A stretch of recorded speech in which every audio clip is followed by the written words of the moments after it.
दोस्तों मैं यहाँ की एक पता नहीं, हम तो शायद इसको पैनकेक कहेंगे, लेकिन ये लोग यहाँ पे इसको लोटी कहते हैं। रोटी, जैसे हम रोटी कहते हैं ना रोटी, वैसे ये लोग इसको रोटी कहते हैं, लेकिन ये रोटी बोल नहीं सकते तो लोटी बोलते हैं। तो देखें ये कैसे बनाता है भाई। इसने पहले बनाना डाला अंदर,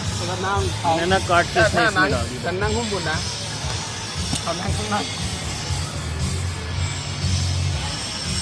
और फिर इसने डाल दिया इसमें अंडा। What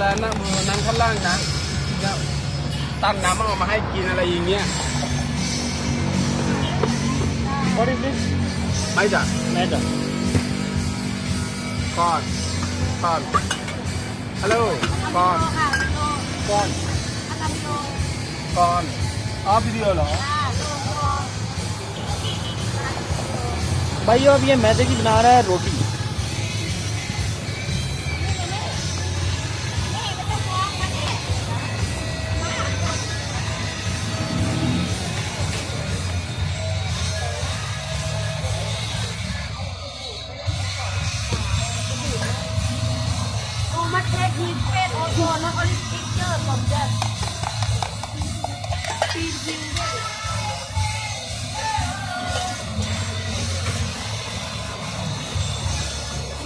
Only one?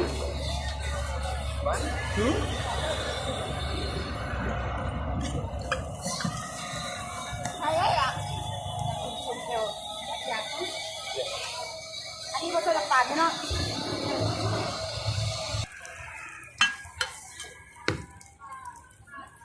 Có thểบอกแม่บาทหนึ่งสลึงหนึ่งกูไม่อยากจะจบให้มันเลย โอ้พี่น้องสะพ้ายนะโคตรฉันที่ไปบ้านนะเขานั่งลง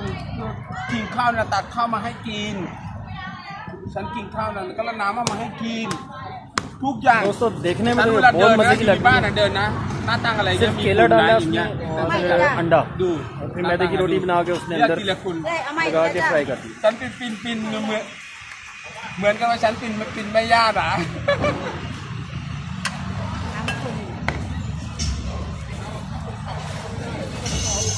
ไปกับยาเป็นหนังสือยามไปไม่พอดีมันพอแต่เกี่ยวกับมันไม่ได้เกี่ยวกับย่าไม่ดีเลยนะมันเกี่ยวกับ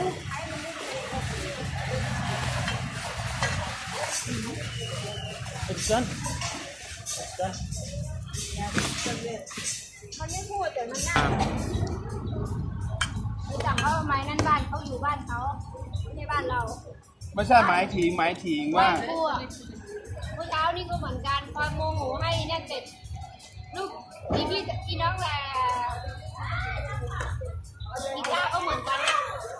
น้ำไม่ขัดที่เขาล้างไม่สะอาดกูต้องไปล้างนะกูก็ไปขัดเขาทาแล้วก็แม่ขัด จะได้ยังอยู่เหรอ Is it ready?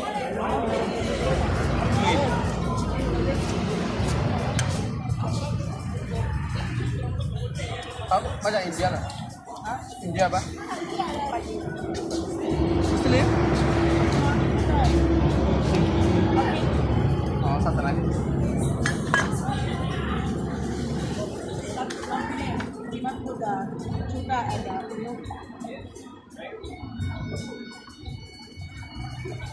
อ๋อเขาไม่ใช่มุสลิมเหรอ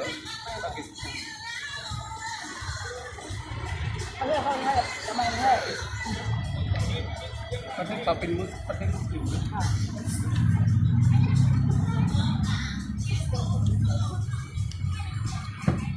Milk product.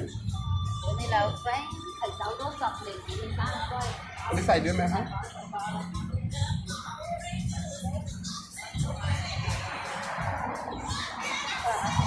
100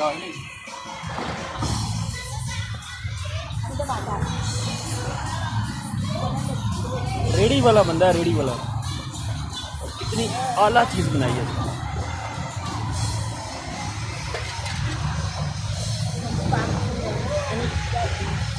มีไอเดียหน่อยดิ दोस्तों अब मैं इसको करने लगा हूँ ट्राई।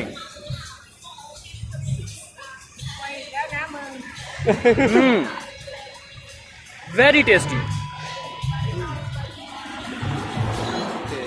आप जब भी यहाँ पे आए